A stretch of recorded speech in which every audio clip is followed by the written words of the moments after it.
Good afternoon and welcome to this broadcast coming to you live from our ZTN studios right here in Harare, Zimbabwe's capital. I'm Blessing Manatsi.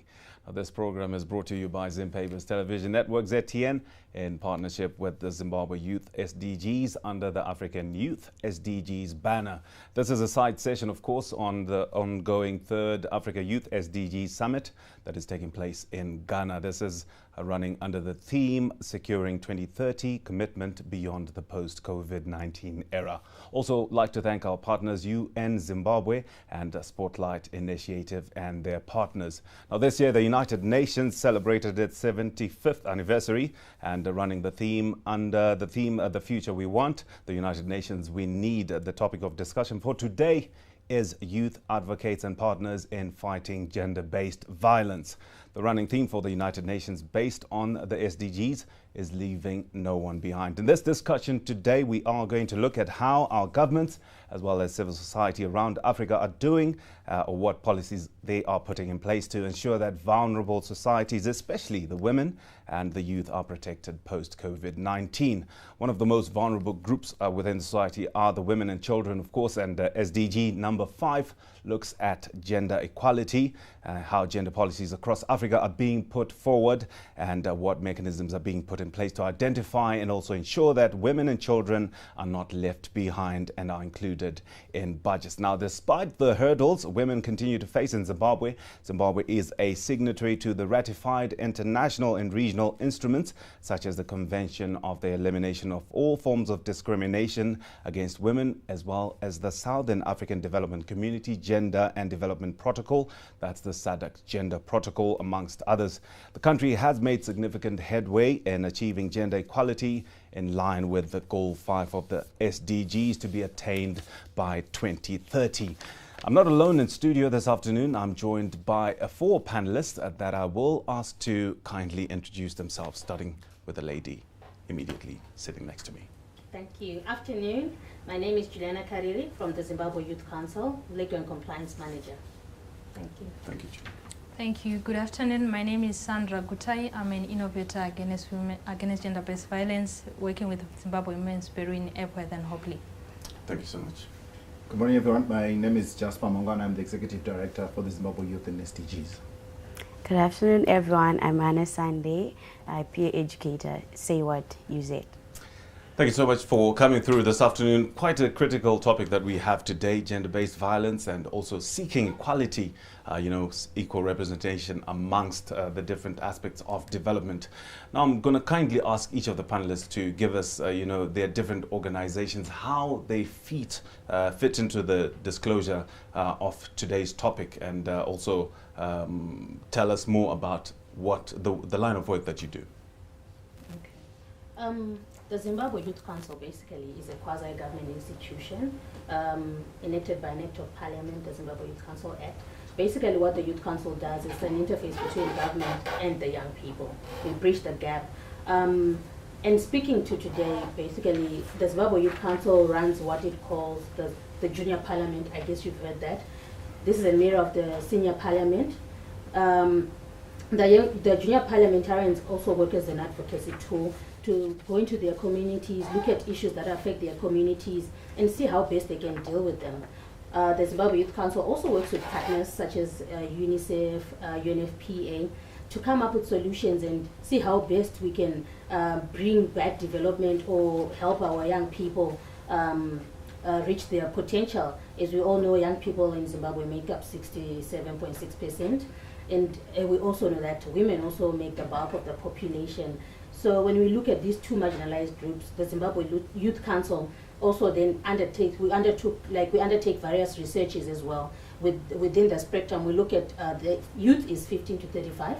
So we have to look at various initiatives or various problems that young people are facing. And one of them, like today, that we'll discuss is ending child marriages, which is also very rampant. You see young girls between the ages of 15 being married off, and then you then see these junior parliamentarians speaking to His Excellency, saying, what do we do? Because they better understand what's happening to them.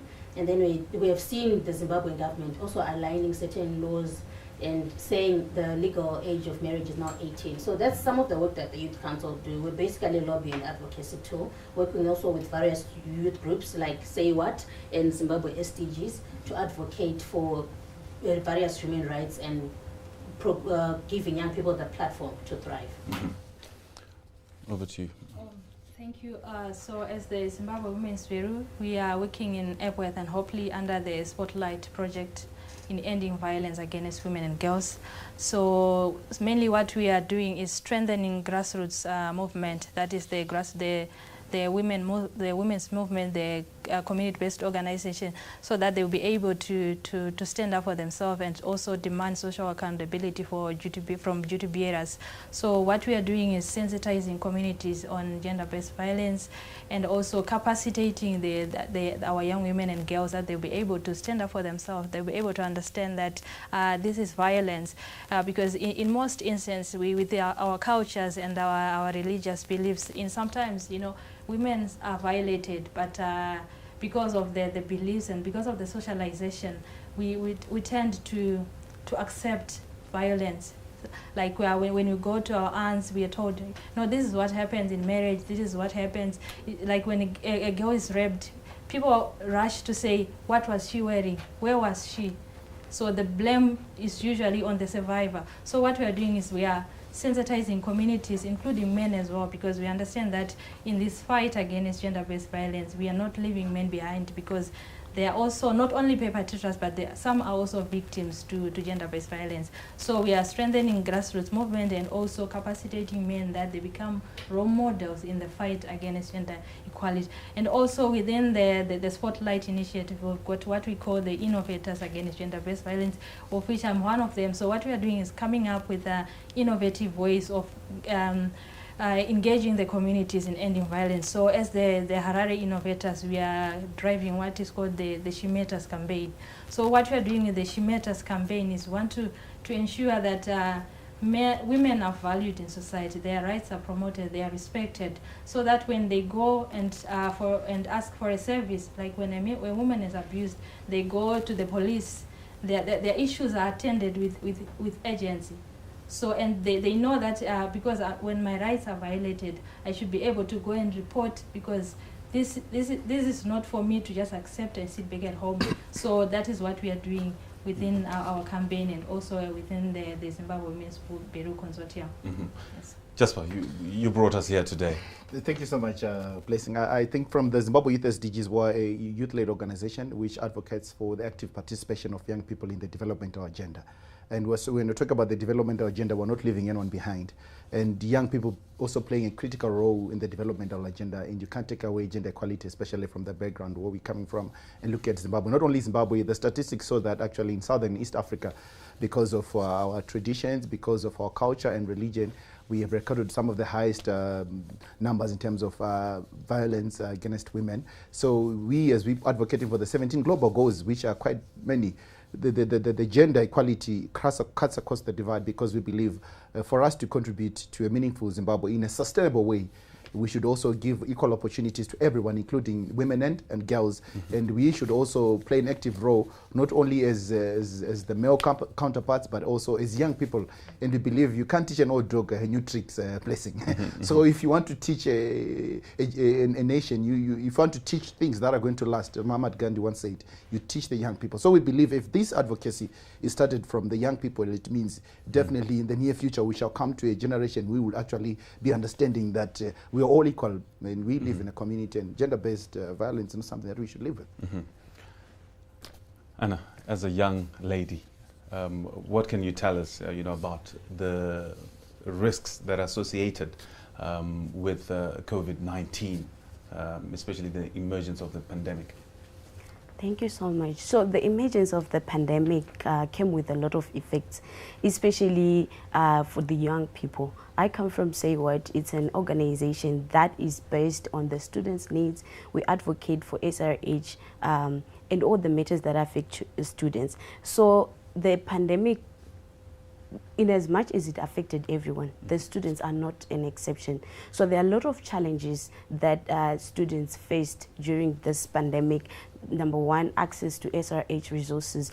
most of the institutions were closed. So access to these services was a big challenge to the students. We have the male students and the female students. So besides hunger, besides poverty, we were exposed to gender-based violence, we were exposed to sexual harassment from our family members, from our community members, because remember, during the first phase of the COVID-19, people were in lockdown. We were all locked down at home. There were a lot of issues, gender imbalances. Remember, Zimbabwe is a patriarchal society. So at times parents were harassed, and then because there were not proper channels of reporting, some of the incidents were gone unreported.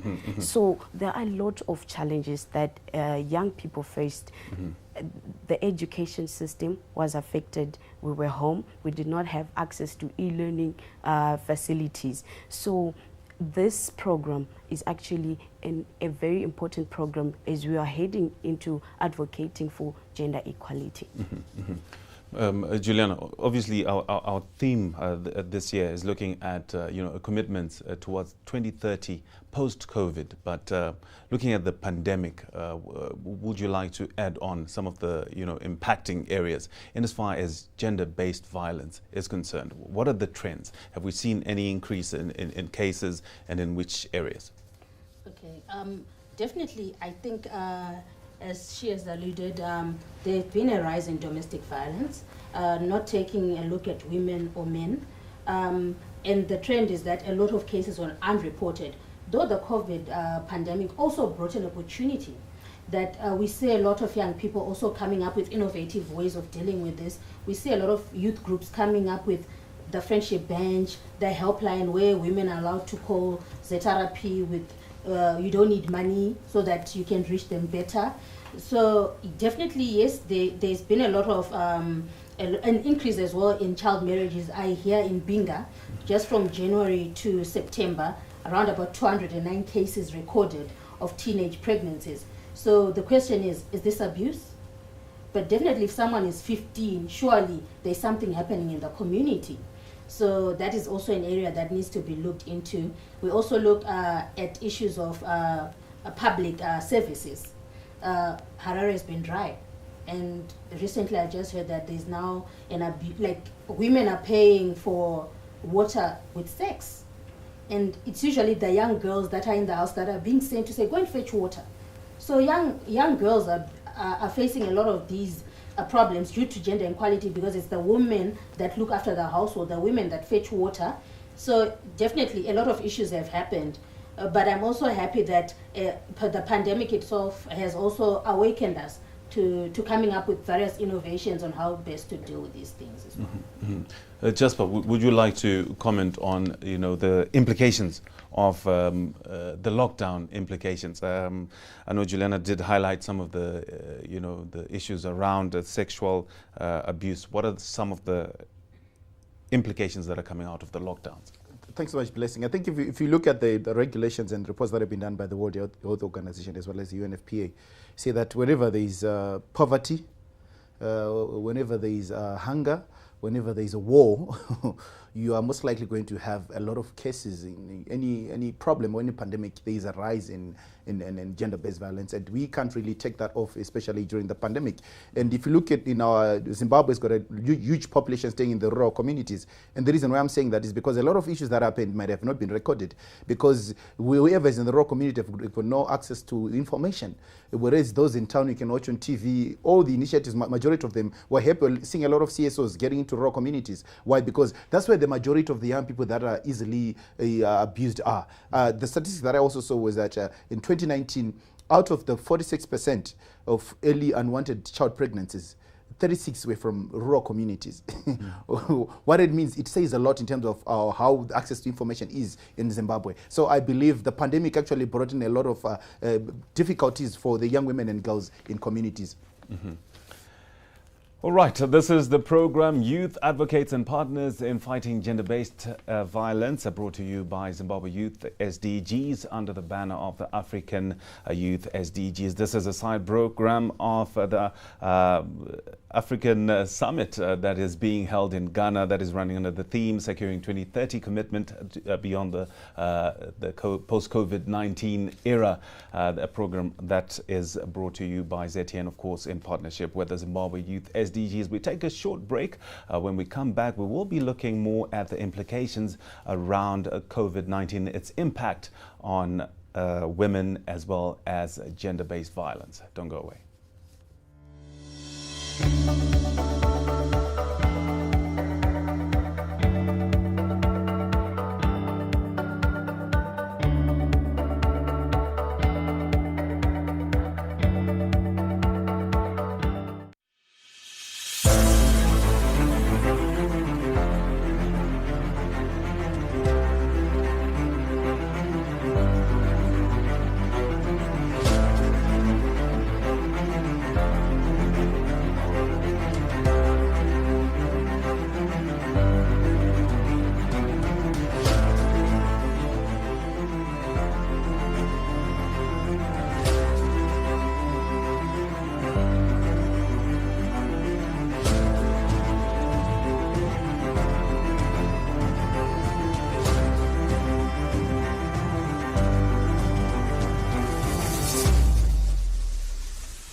Welcome back to the program Youth Advocates and Partners in Fighting Gender-Based Violence, a program brought to you by ZTN in partnership with the Zimbabwe Youth SDGs.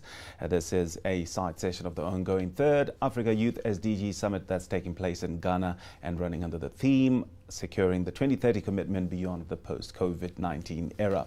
Now, Sandra, the impact of COVID-19. Let's look at the household burden during the pandemic.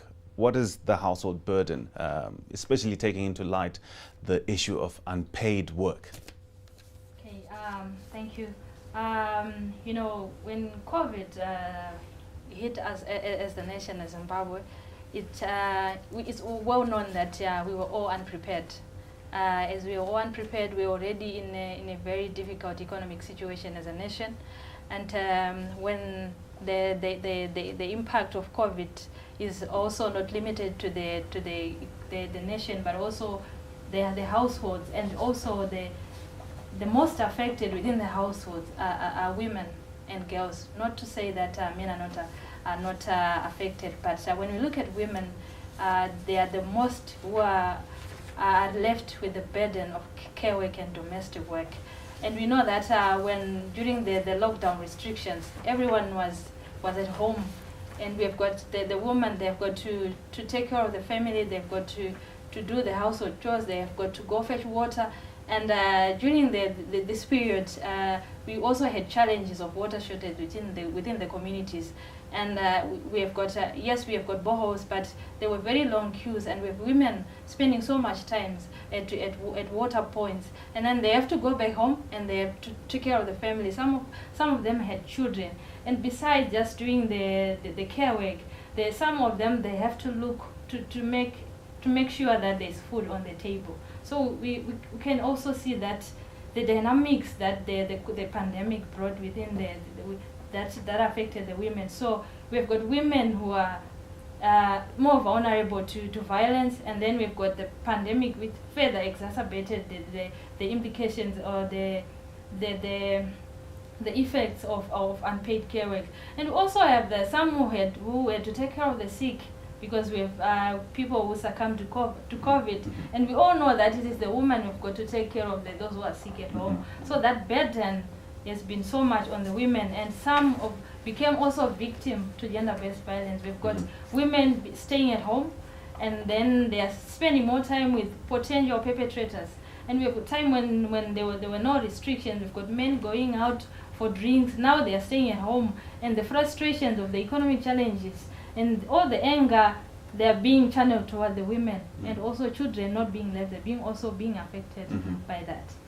Now, Anna, Jasper, as he was making his contribution there, he did highlight the issue of access to information.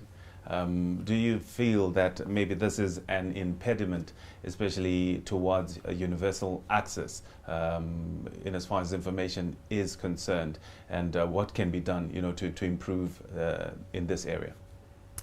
Well, that's so true. Information access has been a challenge, especially during the COVID-19 era. So for students, there's a lot of information that has been shared in institutions. We've been going to school. Now we were home. We're not getting the same level of information that we used to get when we were at school. But we are happy that this pandemic brought some opportunities. So as say what, we were there to cover that information dissemination gap. So instead of ignoring, we came up with innovations. We came up with virtual meetings. We came up with online debates. We created a safe space where information pertaining gender-based violence was disseminated. We shared information on gender equality. We shared information on SRH. We're also providing referrals for SRH services. So the lack of information it's a very important key point that needs to be addressed. So that we need to utilize our media very much, so that information should reach even those in the rural areas. We should find channels and ways to reach out to them, so that we spread information pertaining gender-based violence and gender equality, so that we create a conducive environment for the youth, for the young women, for the women in general, and for everyone else, for this to be a safe space. How were you reaching out, to the less or the marginalized areas of the country, especially in the rural areas, as say what? Okay, so we have peer educators. We have trained peer educators under Say What. So these peer educators, they were helping us to reach out to the girls, to the students, to the women that are in their area. So this is the channels that we've been using. Okay. Now, Juliana, despite the improvements that have been made, full gender equality still remains a challenge. Parliament and pandemic-related leadership roles, 25% national parliament representation is women, 36% local government, that's in Africa.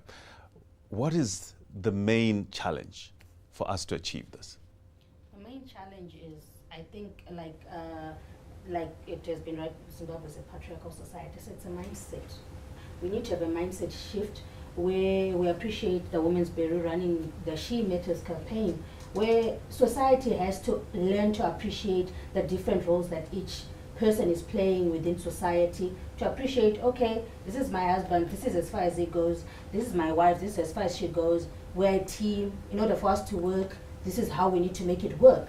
So we need to have a mindset shift, a lot of programming around that, for men to appreciate their wives, for the wives to appreciate their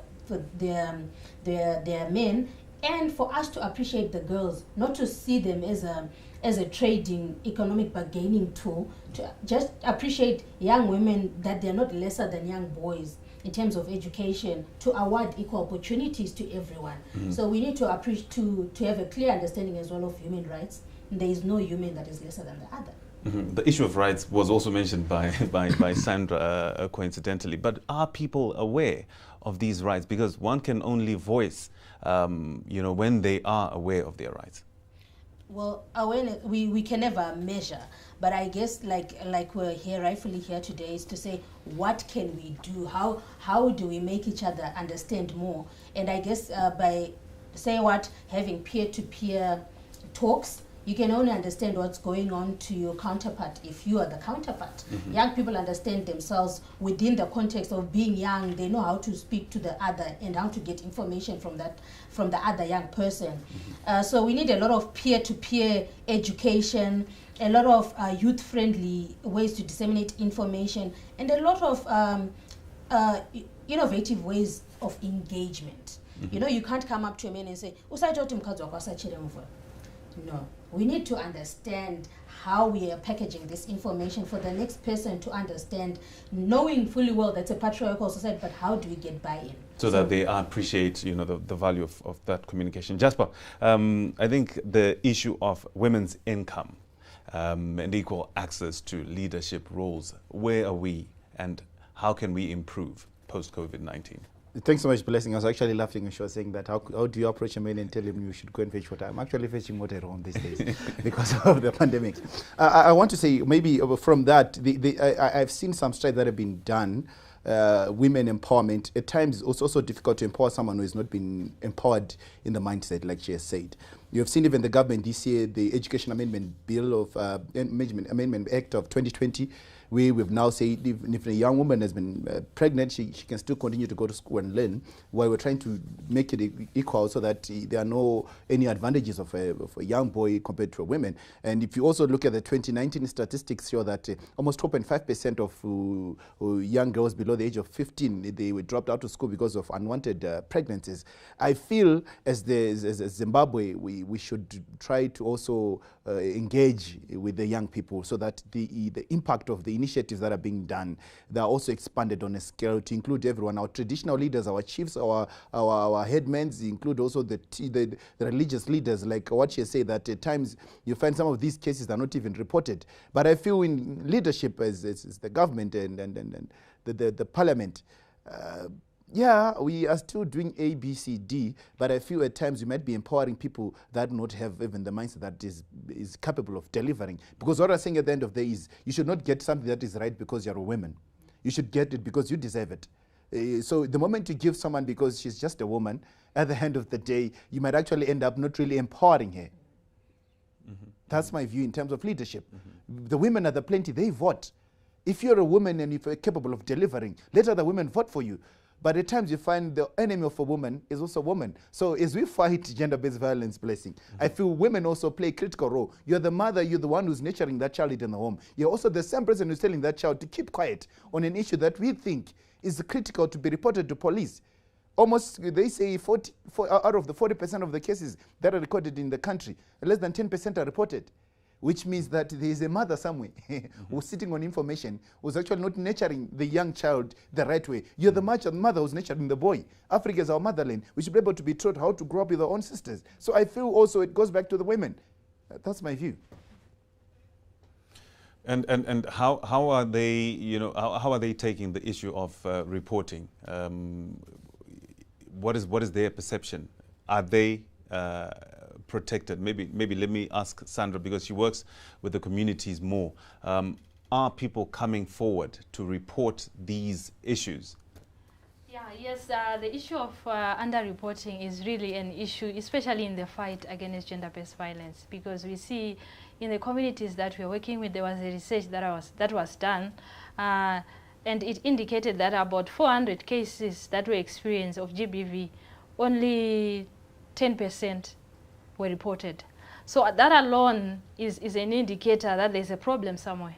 So when we did the consultation, the discussions with women, they say that sometimes when they report the cases, nothing is done. You go to the police and say, I was physically abused by my husband. And then the police, they laugh. So Jasper, do you see we have an issue of possibly strong institutions?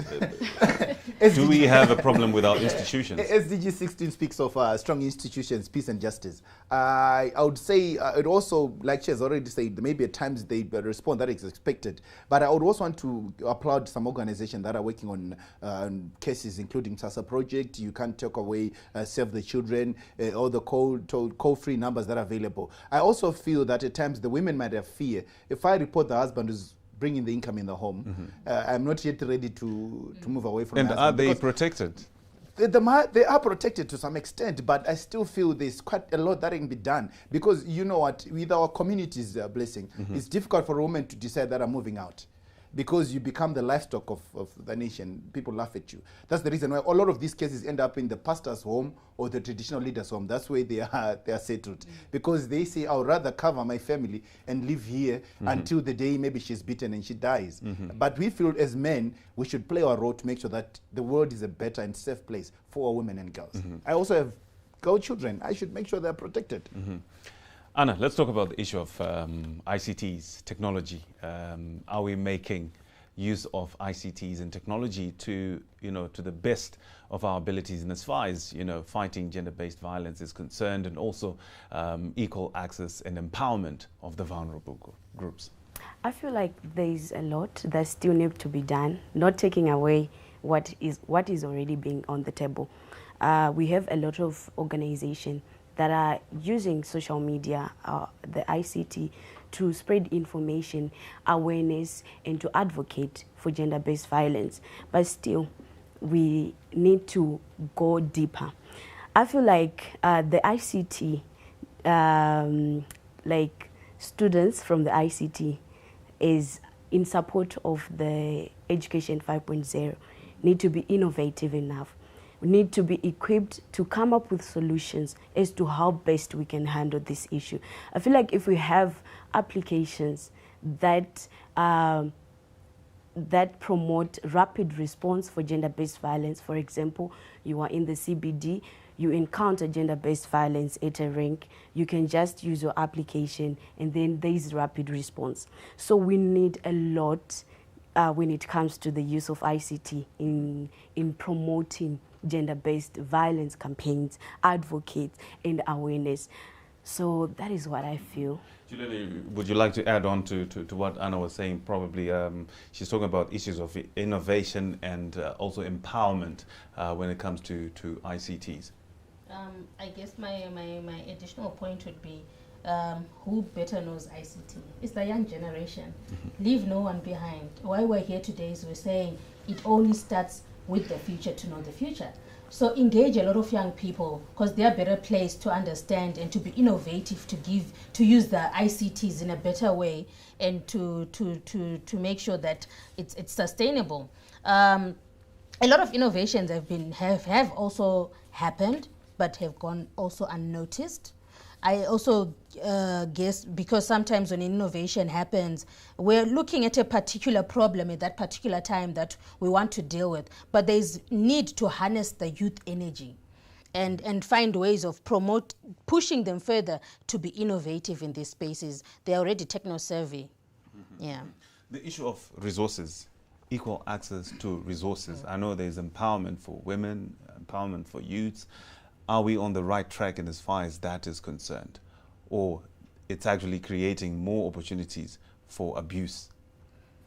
I think we're on the right track. Seemingly that, like I said, COVID also brought an opportunity for us to reflect as a nation, as an individual, to actually understand how a home functions. We'll take it back to gender-based violence and things like that, to appreciate one another in the various aspects that we live in. For nations to also appreciate young people and the value that they are bringing forward.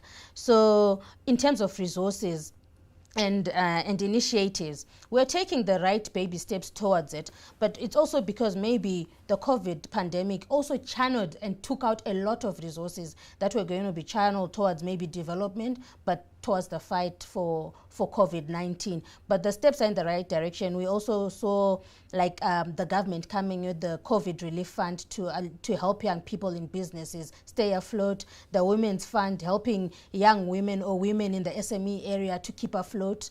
The Artist Fund, a lot of funds were put in place to try and cushion young people and women within the COVID era.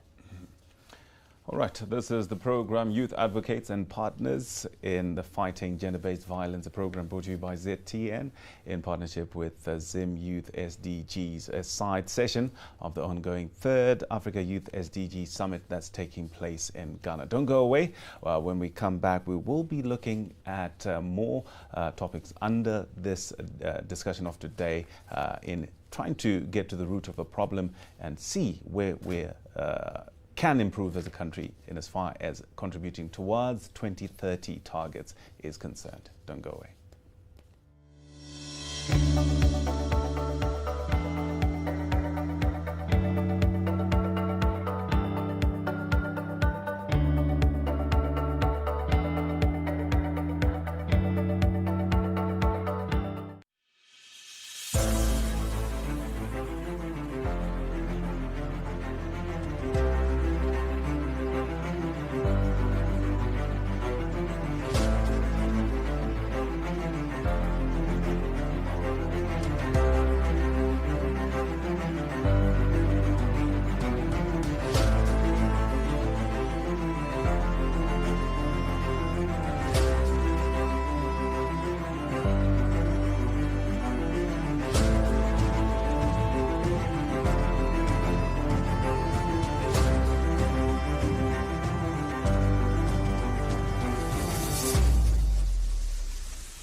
Welcome back. This is the program Youth Advocates and Partners in Fighting Gender-Based Violence, brought to you by ZTN and Zimbabwe Youth SDGs.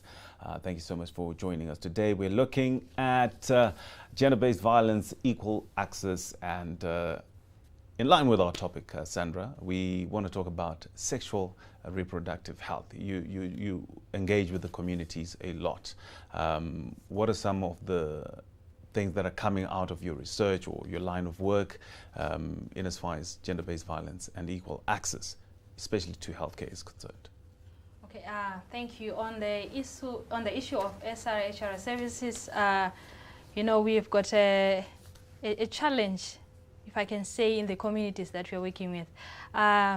You know, the first is, do the communities know the services that are available and the service providers that are available, and do they have can they be able to access them, and also are they able to use them? Because you see, if I look at in Hopley, for example, they've got only one health facility, one health center. And you know, if you look at how big Hopley is, having one health center, you be able to understand the congestion, the population that are expecting services from one center. So that kind of hinder the access, especially for our young women and girls. And we, in some instances, we end up having the issue of child marriages and unwanted pregnancies. And we also have also the services, let's say for the young people, are they youth friendly? Can a young person visit a health center and be able to say, can I get a contraceptive, without having a health worker looking at them with that eye, that what do you want to use them for? Mm-hmm. You know.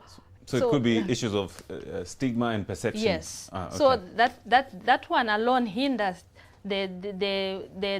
our communities, our young people, from accessing those services. Mm-hmm. Even though they are available, the fear of stigma, that fear hinders, and then we end up having unwanted pregnancies, we end up having abortions. So, and we also have women, some who do not have the capacity to say, to decide on their sexual health, mm-hmm. to say, can we wait on having a child?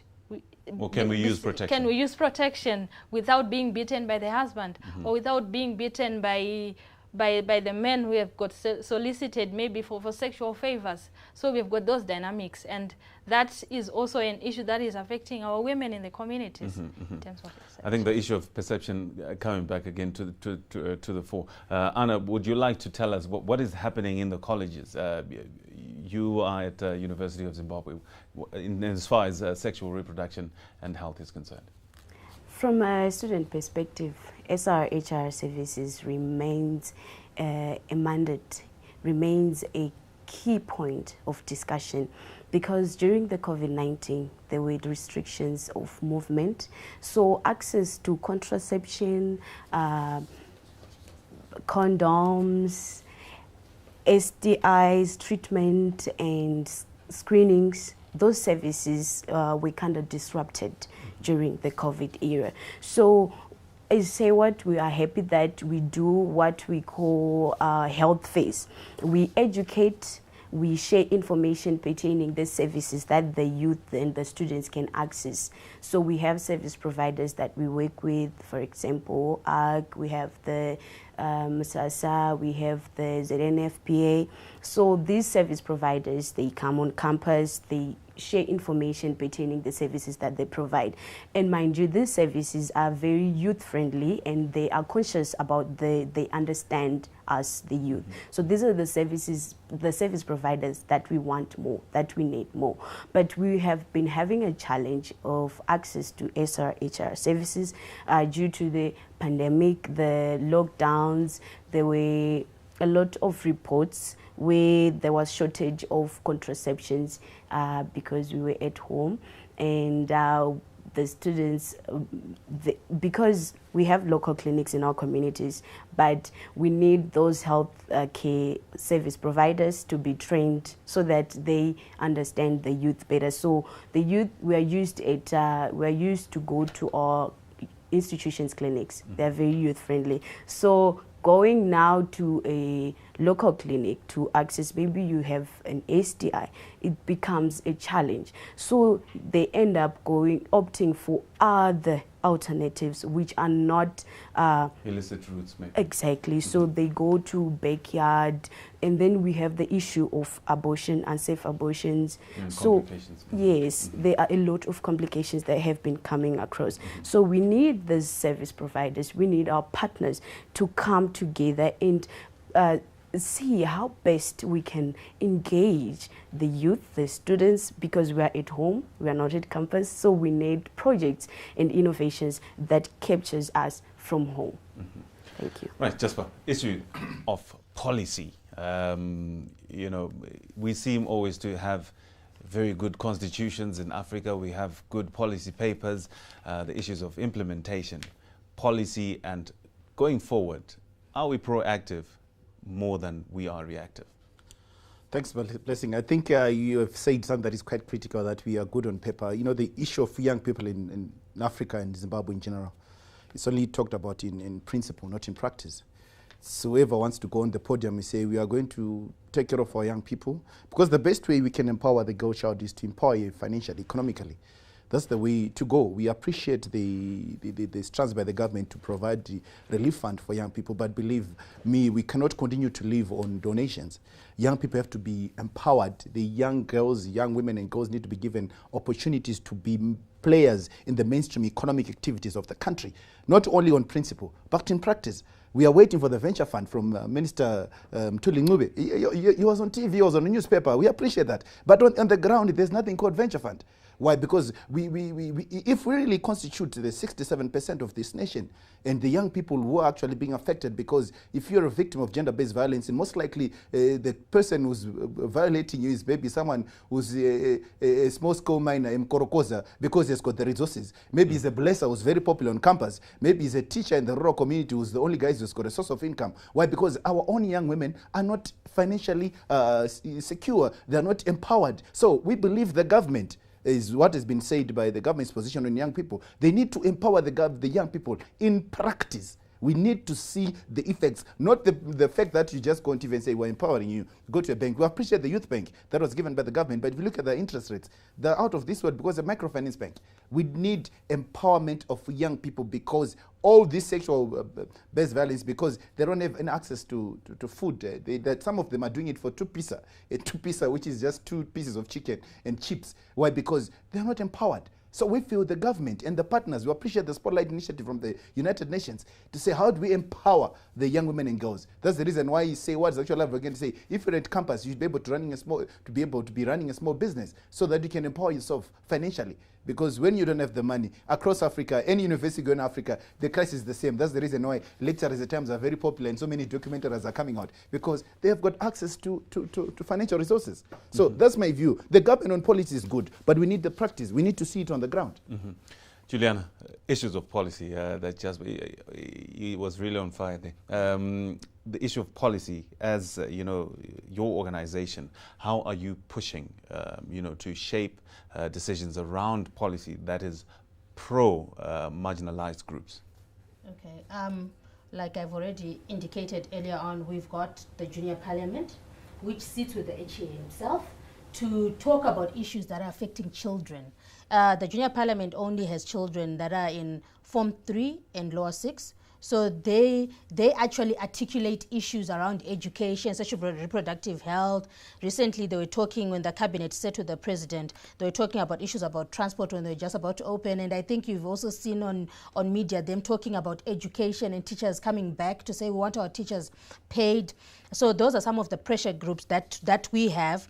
In terms of policy as well, we saw the Junior Parliament, like I said earlier, pushing for the amendment of the Constitution and the Children's Act to say, to actually have the marriage age to come up to 18. But needless to say, we still have a point where there's need for alignment of laws, where you see you're allowed to get married at 18 and sexual intercourse at 16. So there's that gap. There's that gap. But it doesn't stop there. We also always say, look, young people need to also speak with one voice. Let's avoid scattered efforts. If we all advocate for one thing, for youth empowerment, and this empowerment for young people in Zimbabwe, I've sort of realized it's financial. And for me, I don't think financial is the only empowerment. That you have to look at an individual from a holistic perspective. Talking about Kupa Mari and you're sick, what will you do? So we need to look at empowerment from a holistic point of view. We're looking at you from social, economic, health, and to advocate for those spaces. We've also just lobbied government for the youth bill, where we want to say to have young people, like Jasper has said, to be empowered financially by having grants and projects and institutions that actually support young people to actually have livelihoods, safe spaces, and all these things. So I hope in this process that the youth bill is coming out, young people will have a voice in their various spaces to actually speak to the various issues that affect them, so that when the act finally is out. Speaking in terms of speaking in one voice, how inclusive, are the consultations? Because that could be where the problem is. Are these processes inclusive of all stakeholders, so that whatever comes out in as far as recommendations is concerned is actually coming from the different stakeholders? I think the processes are inclusive, but I think what's a challenge is like there's the perception. We need to go beyond the perception, where people think just because the parliament is coming in to consult me, I think it's this party that wants this voice to be heard. But look, if you don't come forth and say it, don't go with a perception, then you then would have left a gap or an unanswered question, or missed an opportunity to actually exactly. So whoever comes to you and says, look, what do you want? Don't look at them at face value. Say what you want, because that's the only way we'll achieve. So the issue of polarization, Sandra, the issue of the church, is the church playing its role, especially in the community, or is it making the situation even worse? The church is a very critical stakeholder in the fight against gender-based violence, because we see Zimbabwe is generally called a Christian nation. So we have got our women and girls who've got so much value in our church leaders, our religious leaders. So we see some cases they are dealt with within the church. So what we are doing is within the Spotlight project that we are implementing, we are also engaging the religious leaders themselves, so that they also sensitize their church members on gender-based violence, because we have got some issues. The problem with the issue of gender-based violence, it lies within socialization, which is heavily engraved in us, that there are things that we regard as normal. We're normalizing the abnormal. The Unfortunately, abuse. I think we will be heading to a close very soon, so I'll kindly ask you to give your closing submissions, 30 seconds each. I'll start with Anna. Okay. Anything you want to leave us with? Sure. We call on the African leaders in their different spheres of influence to speak up with one voice against gender-based violence. Because if you are influential and you are a leader, people are likely to follow what you say. So we need exemplary leaders. We need our lecturers not to abuse us, our fathers not to abuse our mothers and our brothers and our sisters. So let us all speak with one voice and fight gender-based violence. Thank you, Sandra. For me, I would say that the fight against gender-based violence is possible, and we can win if we all commit to it. I as an individual, my father as an individual, my mother, my sister, my brother, if we all come together, because gender-based violence is not done by animals, it's by individuals. So if each individual commits to this, we can win this fight against United Nations says leave no one behind. Yes. Jasper. Thanks so much for listening. I also want to say that as we celebrate the International Day on the fight against cyberbullying and violence in schools, I believe, including cyberbullying, there's a good opportunity to say we can still work things together. We can still work together for the positive. as young people, let's not choose to inherit what is bad from our fathers. Let's inherit that is good to develop our community, because we need to secure the 2030 commitment on the Sustainable Development Goals so that young people can play an active role. And gender-based violence is an enemy of development. And if we come together, if we work together, we should be able to reach there. And it starts with me, it starts with everyone. The women also deserve a chance. The girls also deserve a chance. Thank you. Juliana, last but not least. I want to say, wherever you are, whatever role you're playing in society, speak out. If you don't speak out, you've not failed anyone but yourself. Thank you so much. Wise words indeed. Many thanks to my panelists for today. Jasper Mangwana, Executive Director of the Zimbabwe Youth SDGs, Sandra Gutai, Spotlight Project Officer, Hopley and Epworth, Juliana Kariri with the Zimbabwe Youth Council, and Anna Sande from the University of Zimbabwe representing Say What. This has been a program, Youth Advocates and Partners in Fighting Gender-Based Violence, a side session of the ongoing 3rd Africa Youth SDG Summit that's taking place in Ghana and running under the theme Securing the 2030 Commitment Beyond the Post-COVID-19 Era. Remember, this is a decade of action from 2020 to 2030. You and me, we have a role to play. Thank you so much for tuning in.